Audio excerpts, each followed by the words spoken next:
Hola amigos, soy el doctor Francisco Aedo en esta edición de tu programa Salud Integrativa y el día de hoy estamos muy contentos porque vamos a platicar sobre nuestra medicina, la medicina mexicana, la medicina tradicional, ancestral mexicana y tenemos un invitado especial que es el ingeniero Claudio Delgadillo, que bueno, además de ser ingeniero en sistemas computacionales y maestro en ciencias computacionales, pues tiene todo un currículum importantísimo en su vida laboral, ha trabajado en muchas instituciones, pero lo más importante es que ha sido un estudioso desde hace muchos años de lo que es la cultura ancestral anahuaca, digamos, de nuestras culturas ancestrales, y además un practicante de mucha de esta filosofía, de esta cosmovisión.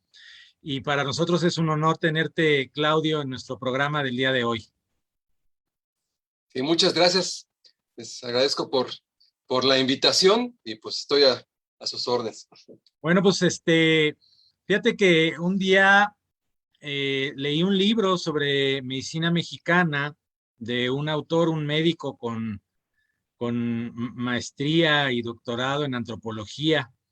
Y, y eso hace muchos años y me quedé con la idea al leer el libro de que la medicina mexicana ya no existía, que de alguna manera la invasión de los españoles había destruido y que mucha parte de nuestra cultura y que de alguna manera pues ya no el rompecabezas de la medicina tradicional mexicana era imposible de volver a armar.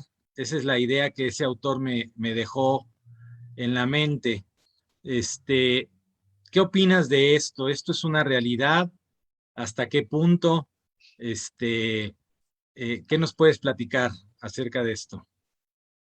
Hay varios puntos de vista y diría que pues quizás hay algo en parte que pueda hacer. O sea, la verdad, armar el rompecabezas es muy complejo porque eh, sí se destruyó mucha información.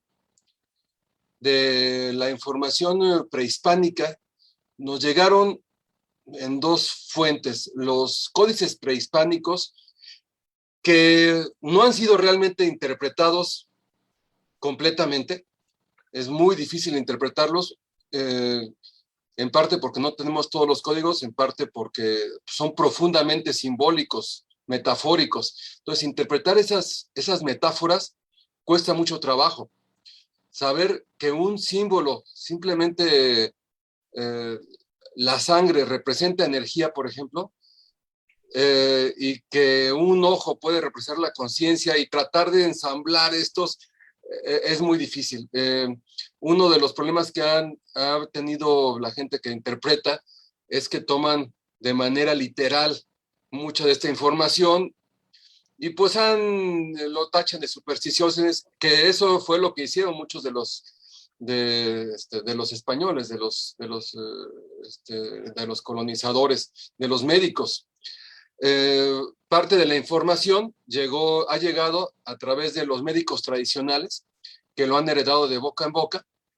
Desgraciadamente también en muchos de los casos ha funcionado como un tipo de teléfono descompuesto, no en todos. Yo creo que hay varios médicos que trabajan la medicina tradicional bien, pero en muchos de los casos pues no son, digamos, tan impecables en la transmisión del conocimiento y han desvirtuado alguna información.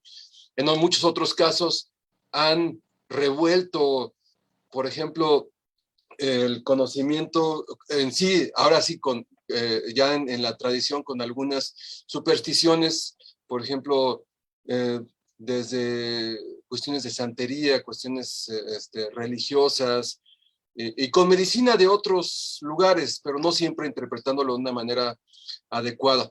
Entonces, sí es algo muy difícil, pero no, tampoco podríamos decir que ya es imposible armar el rompecabezas. Simplemente es algo que sí va a costar trabajo.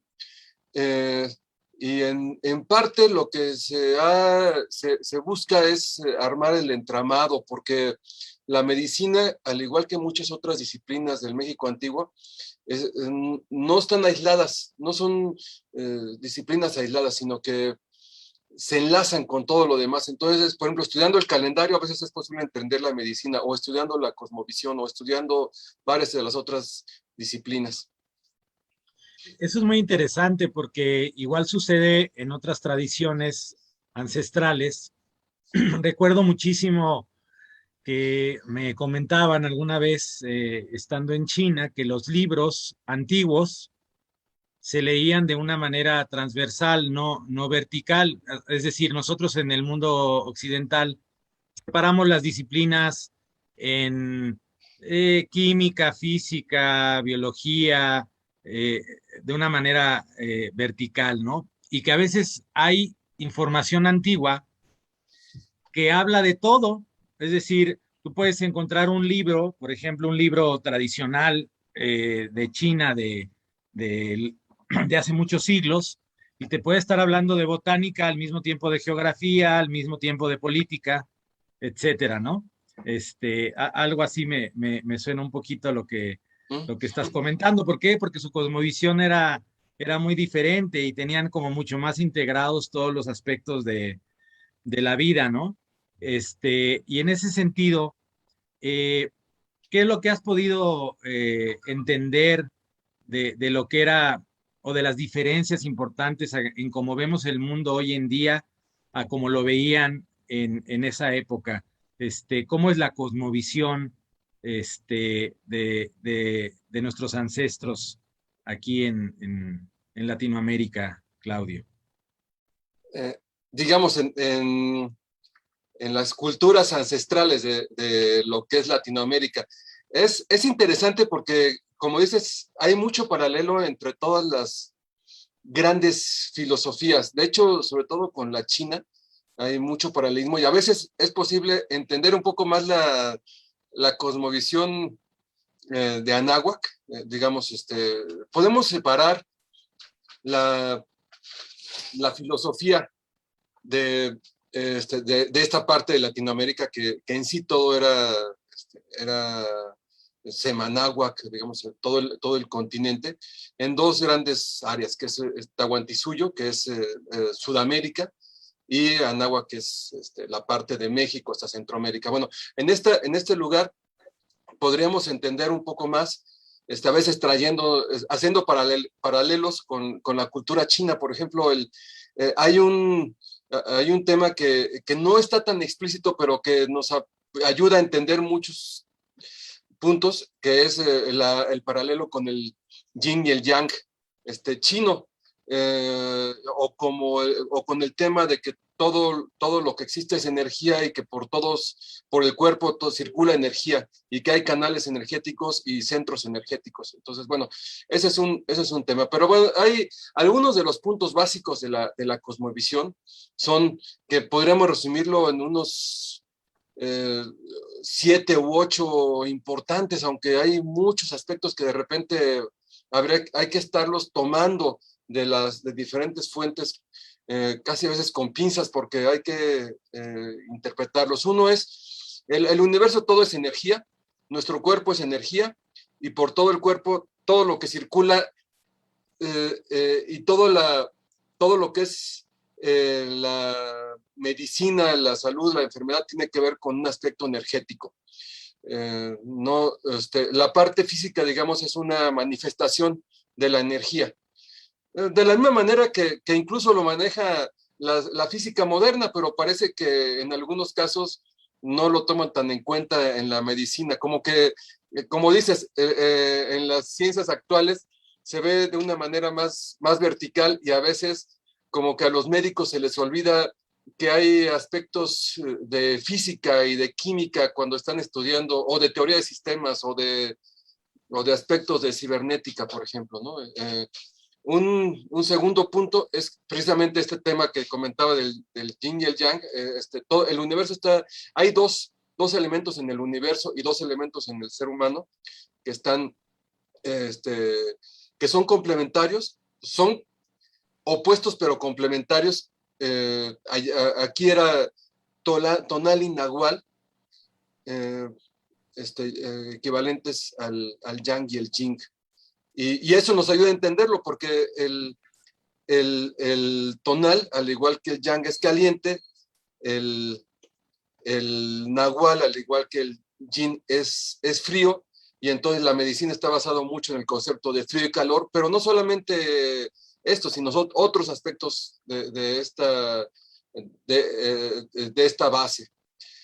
Otro tema es que todos son ciclos, o sea, nuestro cuerpo está basado en ciclos, al igual que todo el universo, y entonces todo tenemos que buscar que se manejen los ciclos. De hecho, la pérdida de ciclos, que también lo ven, por ejemplo, en medicina, si uno de los ciclos, como por ejemplo el más importante, que sería el ritmo cardíaco, se pierde, pues puede ser que haya una afectación completa en todos los aspectos de la salud.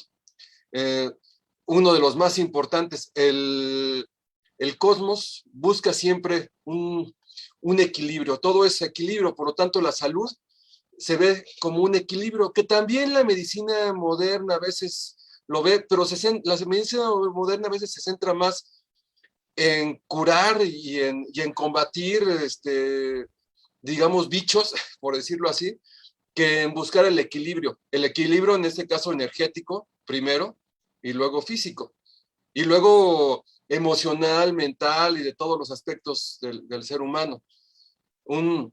Otro aspecto es que el ser humano es un reflejo del universo. Precisamente por eso es que el ser humano pues es energía, al igual que el universo, está compuesto de dos tipos de energía, al igual que el universo, y al ser parte del universo, también los elementos de nuestro cuerpo, como las células, reflejan ciertos aspectos del mismo cuerpo, que es algo que ya se ve en otra disciplina, que es la cibernética, en las ciencias modernas. Entonces, son algunos de los conceptos que son interesantes para considerar en la cosmovisión. Muchos de estos conceptos están presentes en en lo que conocemos como deidades, vamos a decir, que a veces son más bien como esencias, aunque en algunos casos estas deidades pueden ser personificaciones, muchas veces representa más bien un concepto. O sea, un Quetzalcóatl es una representación de una integración de dos aspectos duales, un aspecto material con un aspecto energético, que permea a todo el universo. Entonces, sería muy largo hablar de toda la cosmovisión, ¿no? Sí, claro. Es muy interesante. Hay un libro que se llama El Tao de la Física, de un doctor en física, Fritjof Capra, De Capra, sí.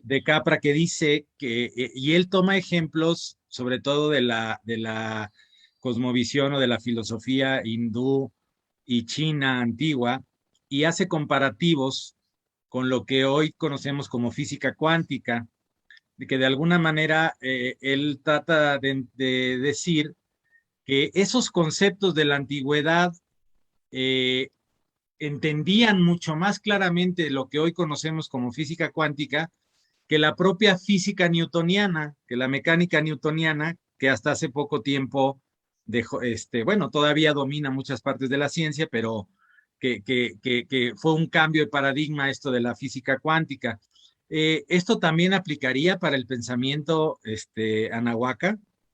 También veían el universo, o sea, es decir, es muy interesante que desde otros puntos de vista, desde otras maneras de observar, pudieran llegar a conclusiones que hoy en día está llegando apenas la ciencia moderna, ¿no? Con la física cuántica y todo esto.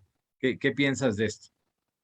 Yo definitivamente lo creo así. De hecho, hay algunos investigadores que han comentado que hay ciertas referencias en algunos códices que parecerían apuntar a aspectos de física cuántica, a aspectos tales como la descomposición en partículas, y como que una descomposición tiene un aspecto infinito, y que es imposible conocer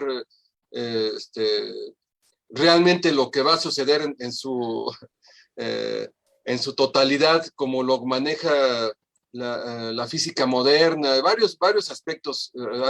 Por ejemplo, el tema de la energía oscura, de la materia oscura, se ve como otro de los aspectos de esta división de energías, de la energía brillante o tonálica, la energía oscura o nahuálica, que finalmente tiene, te decías, el paralelo de Yin Yang. Entonces, yo he visto varios aspectos donde se refleja en la física moderna. Lo que quizás podemos ver es que las ciencias modernas han avanzado en ciertos aspectos porque profundizan, digamos, al hacer ese enfoque vertical, profundizas y entonces puedes llegar mucho a un cierto punto y en ese punto puedes lograr un gran desarrollo. Obviamente la desventaja que tienes con este tipo de estructura es que pierdes de vista todo lo que está alrededor. Las disciplinas ancestrales, y bueno, tú que las has estudiado, creo que lo has visto también, como la hindú, la china y la nahuaca, es un tema mucho más horizontal, digamos, llegan a una menor profundidad, pero ven el panorama completo, lo que se conoce como una visión holística del mundo. Entonces pueden ver la medicina completa, entonces, digamos, no estás viendo si hay un órgano que está dañado y que hay que arreglar ese órgano y que si es una bacteria la que está afectando, sino dices, el cuerpo completo tiene un problema. Puede ser que sea una cuestión emocional, puede ser que sea una cuestión física, pero hay que ver que se recupera un equilibrio completo y no un órgano o no una parte incluso de un órgano específico, ¿no? Sí, me recuerdas mucho al filósofo Mario Bunge, que decía esta diferencia de ver o esta discusión en la ciencia de si el todo es igual a la suma de sus partes o el todo solamente se puede interpretar a través de verlo completo, ¿no? Son dos posturas totalmente diferentes de la ciencia. Pero bueno, estamos muy, muy filosóficos. Vamos ahorita a pasar, vamos a pasar a nuestro primer eh, descanso de este programa. Voy a saludar a Alejandro Ballesters, que nos saluda, a Alcides Samet desde Colombia, muchas gracias. Semilla de Brasil, Claudia, me imagino. Violet Ortzak, muchísimas gracias por estar con nosotros aquí en el programa y a ver si ya nos vamos un poquito más al terreno de la medicina y de lo físico. Me gustaría en el siguiente bloque del programa tal vez hablar un poco sobre la etiología, sobre la causalidad, que siempre es bien importante en las medicinas tradicionales y que es bien interesante, ¿no? Porque la causalidad normalmente de las medicinas tradicionales es mucho más amplia que las de la medicina moderna. Y bueno, pues nos vamos a nuestro primer corte, amigos. Muchas gracias. Estamos en tu programa Salud Integrativa. Ahorita regresamos.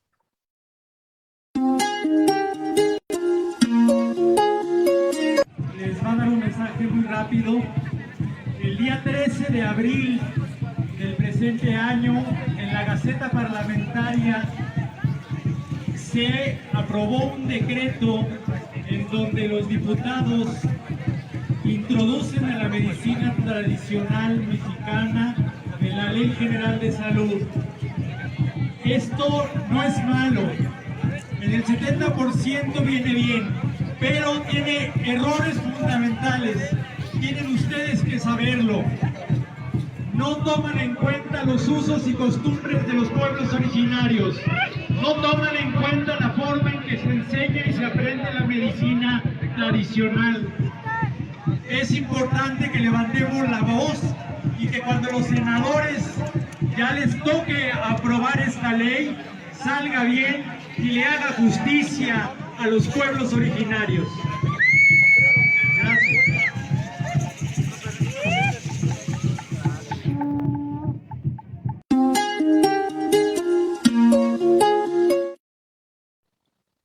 Amigos, estamos aquí de regreso en tu programa Salud Integrativa con una plática súper interesante acerca de la cosmovisión, de la náhuatl, de la medicina mexicana. Y quería preguntarte, Claudio, sobre la concepción de etiología en la medicina mexicana antigua, o sea, la causalidad, ¿no? Las causas de la enfermedad. En muchas tradiciones, aspectos como los hábitos, como las emociones, tienen una gran relevancia, ¿no? Y platicabas acerca también de la energía. ¿Cuáles serían o cuáles recuerdas que son algunas de las principales causas de la enfermedad de acuerdo a nuestros ancestros? Sí. Antes te comento algo sobre la causalidad, porque nuestros ancestros a veces el tema de causa y efecto no siempre lo manejaban tanto, incluso a veces decían que era primero el efecto y luego la causa, lo cual quizás nos crea un conflicto mental para nuestro pensamiento racional.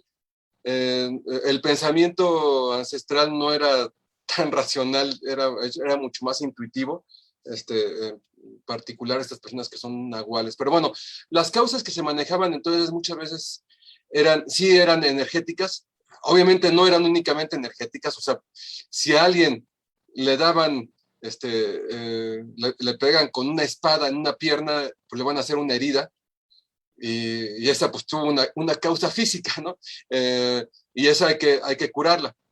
Pero definitivamente las causas energéticas son muchas, incluso se manejan varias que a veces nos pueden parecer un poco, digamos, extrañas, como por ejemplo, uno de los más comunes es el mal de ojo. O sea, lo que dicen es, mira, se podría ser que alguien simplemente con ver a otra persona pueda estarle transmitiendo una energía que le está afectando, lo cual no es incluso ajeno a algunas tradiciones orientales. El, el, hay contacto energético a través de los chakras, vamos a decir, que en el caso de la medicina mexicana se les llaman cuecuellos, o sea, centros energéticos. Bueno, no solamente hay 7, hay muchos más. Entonces puede ser que haya un contacto con otra persona que cause un desbalance, un desequilibrio energético, y puede ser que haya un desequilibrio energético porque entre en contacto con algún punto energético en la Tierra. La Tierra tiene, digamos, que en la Tierra no hay una uniformidad energética en todos los aspectos, y alguien que no tiene muy fuerte su ser energético, por así decirlo, puede ser sujeto a que enferme. Ahora, no es el único punto, o sea, puede ser que también, por ejemplo, el tema de la alimentación era una cuestión importante, y aquí me recuerda, por ejemplo, el tema del empacho, por ejemplo. Se buscaba que la alimentación hubiera un buen balance, se buscaba que que la alimentación tuviera características apropiadas. Cuando llegó la colonia, entraron muchos alimentos nuevos, la gente no estaba preparada y pues causaron enfermedades que en algún momento se habían manejado el empacho, pero no fueron tanto como cuando entró el trigo y causó un problema. Entonces es otro tipo de causa, digamos. Otras, y como esa, pues hay otras causas que incluso, por ejemplo, algo que no es, que podría parecer raro, que parecen que no estaban tan preparados en la medicina, fue una energía nueva, como fue el caso de la viruela, que no le costó mucho trabajo poder encontrar cuál era un remedio adecuado para tratar la viruela. Es curioso porque Sagún, que en sus libros llegó a alabar la medicina mexicana, decía que era muy buena, decía que si hubieran usado sanguijuelas, se hubiera podido curar más a la gente de viruela, cuando se sabe que pues, las sanguijuelas no curaron a nadie de la viruela tampoco en Europa, pero aquí fue el hecho de que el ser humano en el México antiguo no hubiera tenido un contacto previo con este tipo de, tanto de virus en la parte física como de la energía que lo conlleva, eh, hubiera afectado tanto y hubiera diezmado a la población, una de las principales causas por las que no fue posible para nuestros ancestros anahuacas. Bueno, tenemos también ancestros españoles, se defendieran en su momento. Sí, ya, así como tal, hay varias, o sea, de hecho, hay otra de las, o sea, el tema de las emociones es importante, el tema de las acciones, se consideraba que una persona que hacía alguna acción indebida podía tener una enfermedad. En muchos casos se ha malinterpretado porque se entiende que se ofendía a los dioses, aunque realmente no es tanto que se ofendía a los dioses, es que una acción inadecuada estaba creando un desequilibrio de la persona con su entorno y eso le iba a afectar. Entonces, es complejo este tema de la etiología, este tema de la causalidad, porque son muchos aspectos y nos dan lugar a que parezcan muchas supersticiones, aunque yo creo que no son así. Hay paralelismos interesantísimos. Ahorita me hiciste pensar en el Dharma, ¿no? Sí. El correcto actuar, el correcto pensar, el correcto hacer, te evita precisamente caer en el desbalance y enfermarte, ¿no? Este, y, y bueno, y hablando de las emociones, y ahorita con el ejemplo que diste de la viruela, la mayoría de las tradiciones ancestrales pues consideraban las emociones como un factor importante de causa de enfermedad. Hoy en día la ciencia desde hace algunas décadas ya ha reconocido esto, claro, porque le pudo dar una explicación material, molecular, crinológica, etcétera, de por qué las emociones afectan al cuerpo. Y muy en particular, las emociones provocan inmunosupresión. Y ahorita estoy pensando, no tendría que haber jugado un papel importante. Yo quiero pensar que por lo menos en los primeros siglos de la conquista, el sufrimiento de nuestra gente y el estado en el del que pasaron a convertirse, ¿verdad? Este, muchas veces en esclavos, etcétera, eh, pues los tenían un aspecto emocional muy fuerte y muy probablemente en un estado de inmunosupresión, en donde el virus pudo haber entrado mucho más fuerte y todavía fortalece más esta idea de que el estado de la persona, en medicina alternativa le llamamos el terreno, es decir, donde llega el patógeno, cuando está fuerte, pues no lo penetra, ¿verdad? No lo altera. Este, Más o menos en qué época fue esto de la viruela, muy reciente a la conquista, ¿no? Bueno, no fue antes de la conquista, fue en 1520, cuando subió, un poco después de que subiera Cuitláhuac, de que fuera asesinado, que hubieran asesinado a Moctezuma, subió a Cuitláhuac y él murió de viruela junto con muchísima gente. Entonces, sí, más bien fue en ese periodo. No sé si la gente ahí tenía alguna idea. A mí se me hace muy difícil que, sobre todo los grandes guerreros que estaban ahí, hubieran sufrido porque no, digamos, ellos no se sentían vencidos y no tenían una cuestión emocional. O sea, estaban bajo una tensión porque estaban bajo guerra, pero pues como que ellos estaban acostumbrados a ese tema. Lo que sí es cierto es que ya después de esto, sí hubo un tema de emociones muy fuerte. De hecho, por ahí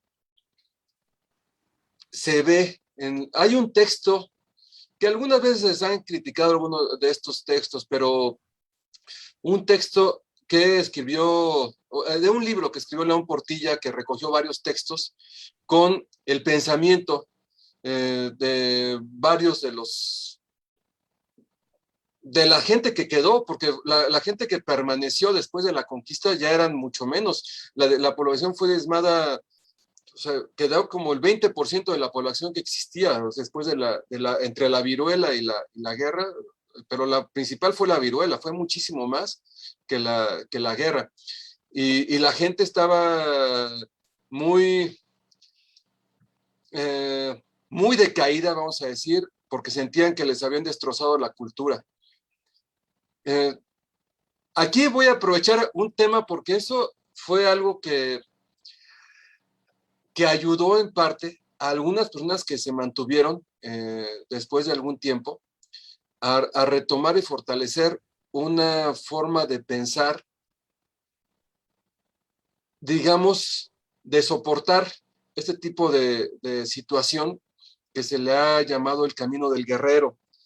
El camino del guerrero es un sistema integrado que, digamos, tiene que ver con el aspecto físico y mental, pero uno de los puntos importantes es una disposición emocional, una disposición para decir, bueno, pues a mí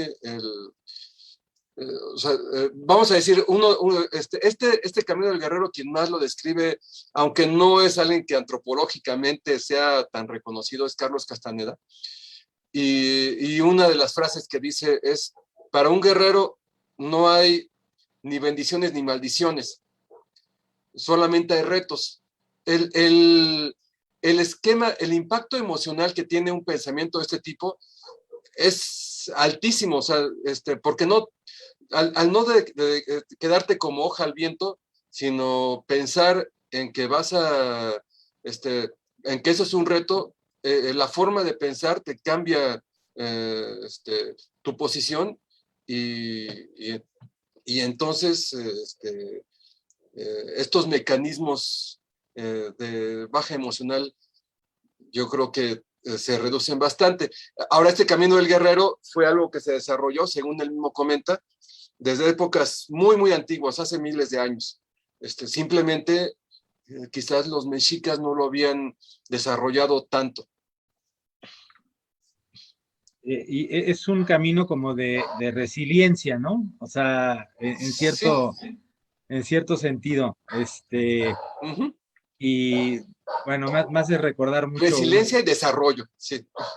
resiliencia y desarrollo, o sea, crecimiento también. Ajá, Crecimiento, sí es. Uh-huh. muy interesante. Oye, te quería preguntar, eh, además de la herbolaria, porque bueno, desde luego, yo creo que de uno de los métodos terapéuticos más importantes que cualquier medicina tradicional tiene y la mexicana no está exenta de esto, es su herbolaria, ¿no?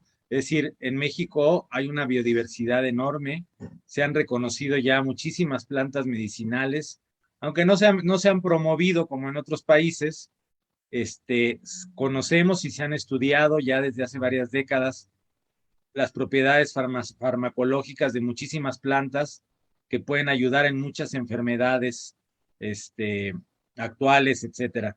¿Qué otros métodos terapéuticos tenían en la antigüedad? Este, Sí, ¿Había psicoterapia? ¿Había métodos manuales? ¿Qué otros métodos había antiguamente para curar? sí, bueno, los métodos manuales eran muy extensos. Sí, y bueno, antes yo creo que sí es interesante el tema de la herbolaria porque muchas de las plantas no se han incluso no están reconocidas, nada más tenemos los nombres en náhuatl, pero no se ha identificado cuáles son las plantas. Entonces hay plantas que no se saben. Se dice que Moctezuma tenía un jardín botánico con miles de plantas. Pero bueno, otros de los métodos, el tema manual, o sea, masajes, sobada como los hueseros actuales, incluso cirugía, se hacían cirugías se dice que incluso había trepanaciones, por ahí había algunos cráneos que se dice que tienen, que han sido más comunes en Sudamérica, pero aquí también se han encontrado en México. Pero lo que sí está reconocido es que había cirugías para para reparar fracturas, rotura de ligamentos y otro tipo de problemas musculoesqueléticos. Se decía, por ahí lo comenta Sagún, que incluso parecen, y algunos otros autores, que eran más eficientes que los que tenían en Europa. Pero había, sí, como dices, hay otros métodos que a veces son incluso raros. Uno, y que de hecho, ahorita que comentabas del Dharma, me acordé porque aquí en México, bueno, en la medicina tradicional, bueno, y no solo en la medicina, en algunas culturas tradicionales que han traído, dicen que hablan del correcto actuar, pensar, sentir y soñar. O sea, hay un cuarto tema que también se maneja mucho se maneja ya en algunas, hay el yoga de los sueños y se maneja también el tema de sueños en la medicina china, pero aquí era muy, muy fuerte, o sea, se usaba mucho los sueños para curar. O sea, los sueños era un mecanismo de curación y aunado a los sueños se usaban otras técnicas meditativas, por ejemplo. De hecho, otras técnicas que están relacionadas con esto era el uso de estados alterados de conciencia, que básicamente lo que se dice es que un sueño es un estado alterado de conciencia, se usaban para curar, y entrar a estos estados alterados también se usaba usando plantas de poder, plantas como son los hongos que usaba María Sabina y otros, como el ololiuqui o incluso el toroatzin y otros tipos de plantas. Había, se usaba también el tema del calendario. La verdad es que no se ha recogido mucho cómo se usaba en sí el calendario para curar, pero se podía saber, por ejemplo, que una persona había tenido una afectación sabiendo qué había pasado en cierta época de calendario y cuándo podía hacer algo.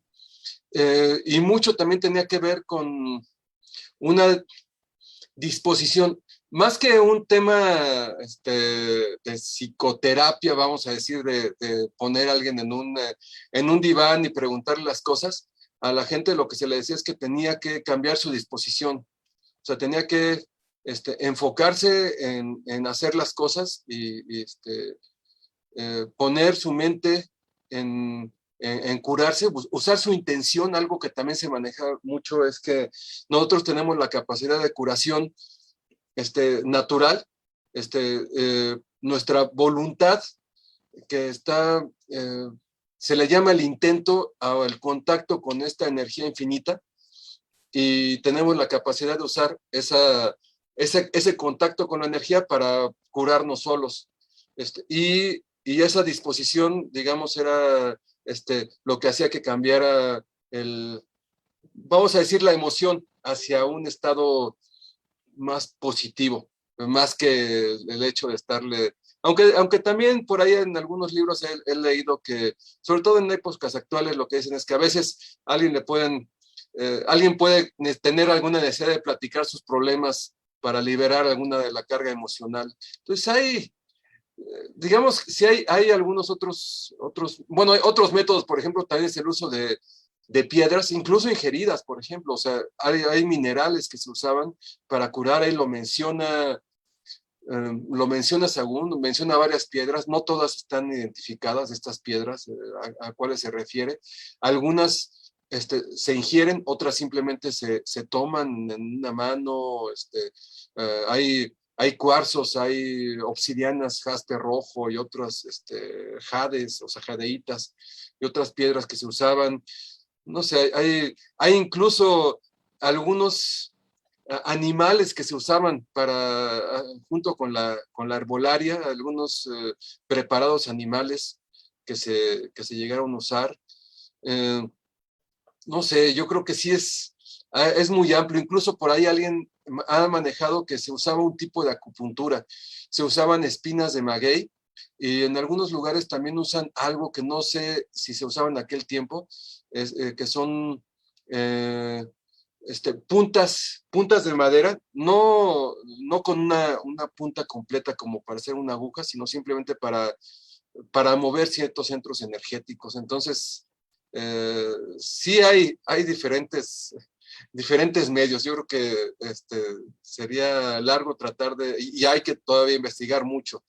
También se usaba la música, por ejemplo. El sonido del tambor, por ejemplo, se usa y se sigue usando para curar. El temazcal. Sí, el temazcal, sí, de hecho también es otro de los temas. Se siguen usando los temazcales porque algo que también se usan son los elementos. Se usan el fuego, se usa para curar el fuego, se usa el agua, el viento. El viento finalmente está relacionado con la música. Y la tierra, que está relacionada con las piedras. Estos 4 elementos muchas veces también se usan para curar, orientados a ciertos rumbos, porque cada uno de ellos tiene un cierto rumbo y cada elemento puede afectar ciertas energías en el cuerpo. Entonces, sí, eso también se estaba pasando, la curación usando los elementos. Bueno, pues vamos a ir a a nuestro último corte y bueno, regresando, me gustaría platicar, por ejemplo, sobre el Tonalámatl, porque también creo que es una parte importante y diferente de curar hasta cierto grado, ¿no? Conociendo tu persona es una forma muy diferente que yo también vi en la India de una manera muy similar. Pero bueno, ahorita platicamos del Tonalámatl regresando de este corte. Estás aquí en tu programa Salud Integrativa. Nos vemos en un momento. Gracias.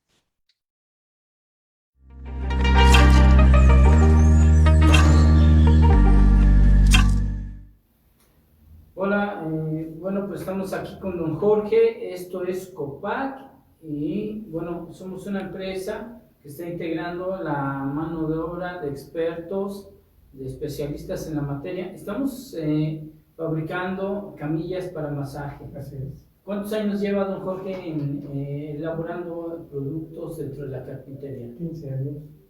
15 años. Dentro de estos 15 años,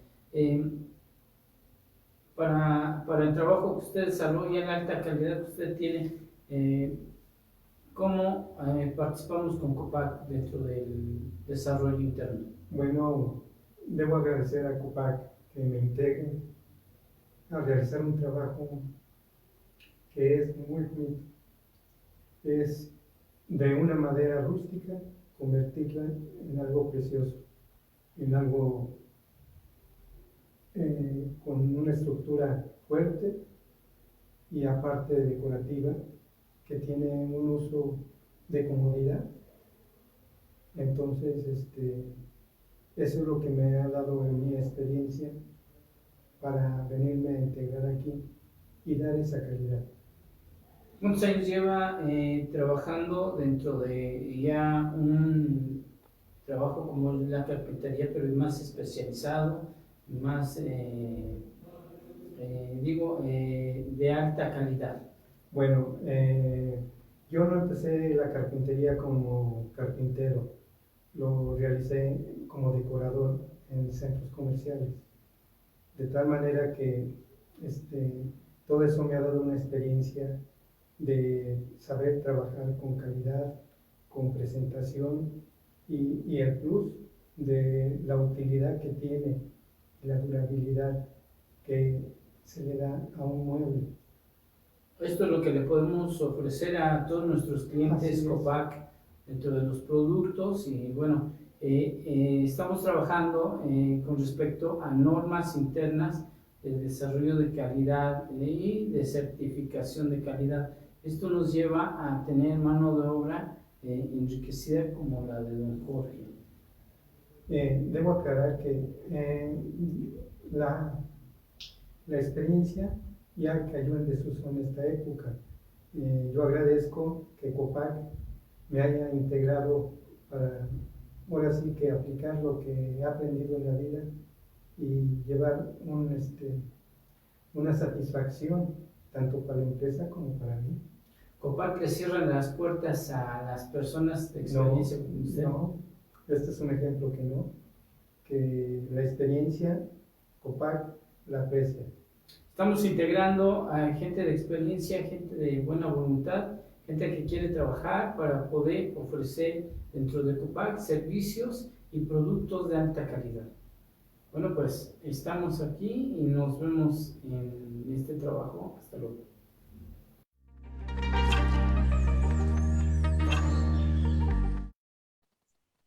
Gracias, amigos. Aquí estamos en tu programa Salud Integrativa platicando sobre la medicina ancestral mexicana y quisiera tocar un tema muy interesante y bueno, y bajo el contexto del Comité Huehuetlamatilistli, en donde ya se ha logrado el crear las certificaciones del Temazcal, del Tonalámatl. Me gustaría enfocarme un poquito en el Tonalámatl. Eh, ya murió un antropólogo muy importante que se llamó Joseph Campbell, que hablaba de la importancia que tenían los ritos que eran los mitos llevados a la práctica y que tenían siempre una función social y una función psicológica para el individuo, que le permitía tener como más claro cuál iba a ser su función o su papel en la sociedad, y de esa manera, pues, a lo mejor no le podemos llamar psicoterapia como tal, pero sí es un ordenamiento moral o de acción o de pensamiento que le puede ayudar a una persona a tener un mejor camino, unos mejores hábitos, una mejor forma de ser. Eh, a mí me interesó muchísimo el tema del Tonalámatl por estos aspectos, porque yo los vi en otras culturas y al encontrarme con el Tonalámatl, pues quedé maravillado que teníamos este recurso también en nuestra ancestralidad. Este, ¿Qué nos puedes platicar sobre el Tonalámatl? Y sé que tiene utilizaciones diversas, pero digamos para la personalidad, para el individuo como tal, el que a alguien le hagan una lectura del Tonalámatl, cómo es qué beneficios puede tener en una persona. Ok, yo creo que voy a compartir pantalla para dar primero o sea, aunque sea poner una lámina de algo del Tonalámatl, porque quienes no lo conocen, quizás ahorita puede sonarles raro. El calendario del México antiguo era una disciplina que estaba integrado con todas las demás disciplinas, o sea, todas las disciplinas tenían que ver con el calendario y el calendario tenía que ver con todas de una manera integrada.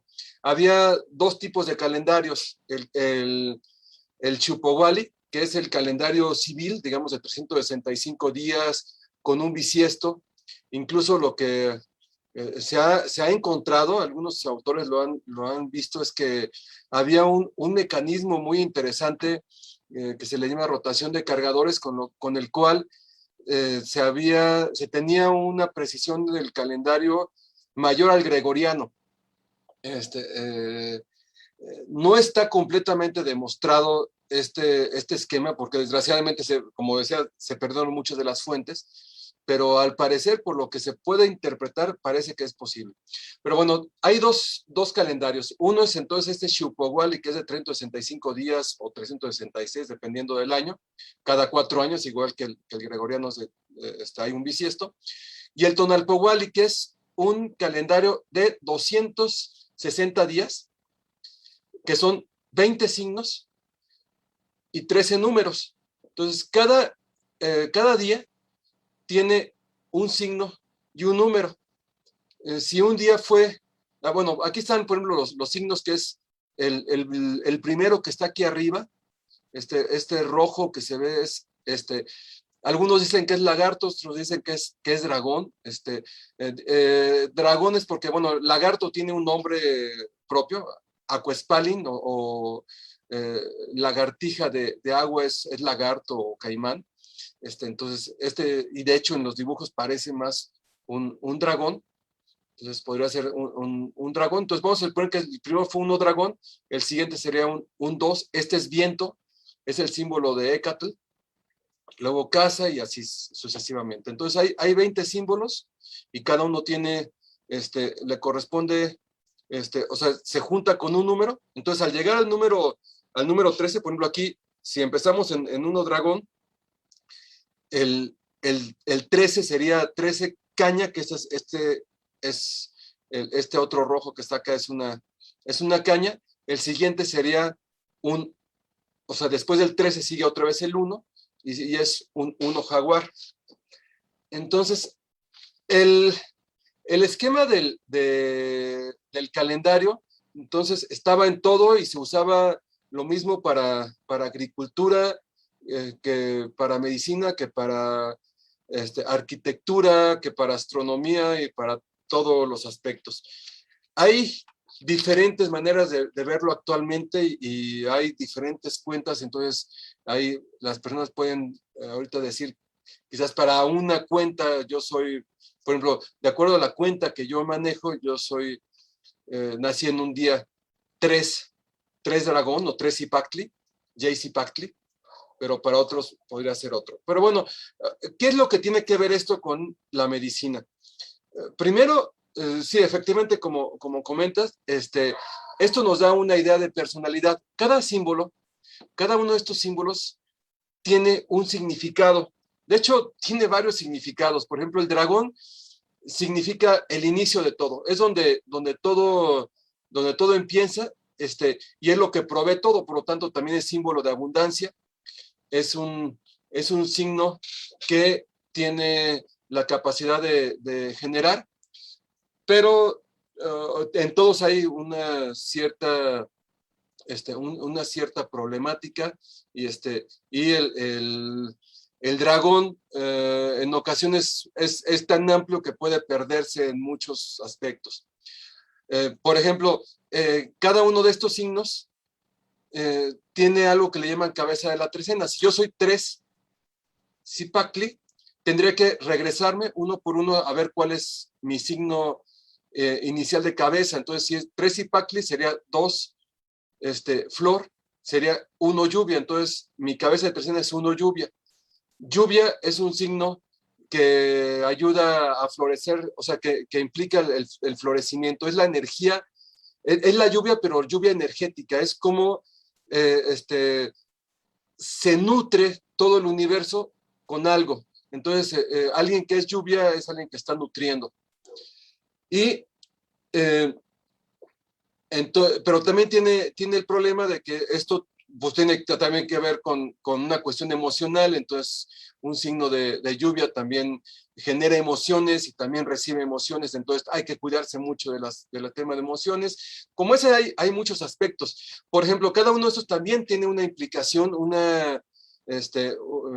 un simbolismo. La serpiente es un signo, por ejemplo, de sabiduría y de curación. De hecho, en muchas de las técnicas nahuálicas actuales, las técnicas de brujos, bueno, se usa la serpiente para curar, pero también malinali es la hierba, y pues aunque en ese caso la hierba torcida es un tipo especial de pasto que crece como tipo de enredadera, pero ese representa todas las hierbas y también representa las plantas y es signo de la herbolaria, entonces también es signo de curación. Y así cada uno de estos tiene un símbolo, cada uno de estos representa un tipo, podríamos decir que es un arquetipo. Entonces, bueno, esto tiene implicaciones entonces en muchos aspectos. Y como comentas, uno de ellos es que cada uno de estos signos es un arquetipo que de alguna forma nos afecta. Cada uno de estos signos también es un arquetipo que se relaciona con un día, pero también se relaciona, por ejemplo, cómo se relacionan entre sí diferentes de los signos nos define. Podemos identificar algunos de estos signos en la vida diaria. Cada signo se relaciona con un órgano. Por ejemplo, el signo de venado, por ejemplo, es específicamente la pierna derecha. Y aquí es un tema interesante porque las piernas, por ejemplo, tenían un significado interesante. Las piernas son los que nos llevan a algún lugar. Entonces, si nuestras piernas no están bien, no tenemos la capacidad de lograr lo que queremos. Si nuestras manos no están bien, no tenemos la capacidad de construir lo que buscamos.